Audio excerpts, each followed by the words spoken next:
Bienvenue à tous. Le 12 mai 2025, l'Africa CEO Forum s'est ouvert à Abidjan en présence de 5 chefs d'État africains.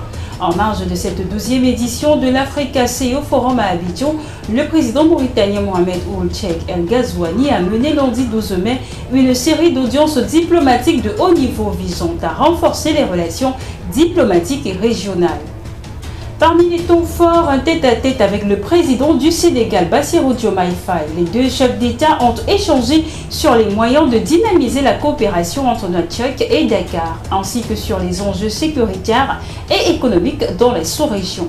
Le président Ghazouani a également rencontré son homologue rwandais Paul Kagame. Les discussions ont porté sur la consolidation des liens bilatéraux, l'intégration africaine et les projets communs au sein des institutions continentales. Une réunion a aussi eu lieu avec le président ivoirien Alassane Ouattara, hôte du sommet. Les deux dirigeants ont réaffirmé leur volonté de développer un partenariat stratégique fort entre la Mauritanie et la Côte d'Ivoire. Au Tchad, Idriss Youssouf Boy condamné à 5 ans de prison pour corruption.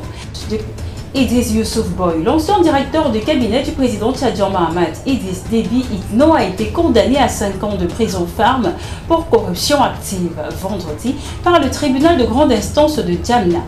L'homme d'affaires tchadien Abou Hachim avait déposé plainte en janvier accusant Idriss Youssouf Boy, cousin et ami d'enfance du président, de n'avoir jamais remboursé l'argent destiné à la construction d'infrastructures dans l'est du Tchad, soit 11,8 milliards de francs CFA, environ 18 millions d'euros, en se prévalant d'un mandat de président de la République. C'est une surprise totale pour nous parce qu'il n'existe pas d'éléments matériels qui pourraient prouver la culpabilité de notre client, a déclaré Laguerre Ramdi, avocat d'Idriss Youssouf Boy. Ce dernier a aussi été condamné à une amende de 1 million de francs CFA. Le vice-président équato-guinéen Teodoro Guema Obiang Mengue a confirmé mercredi 7 mai que le gouvernement américain avait présenté des velléités d'expulser des migrants africains vers son pays.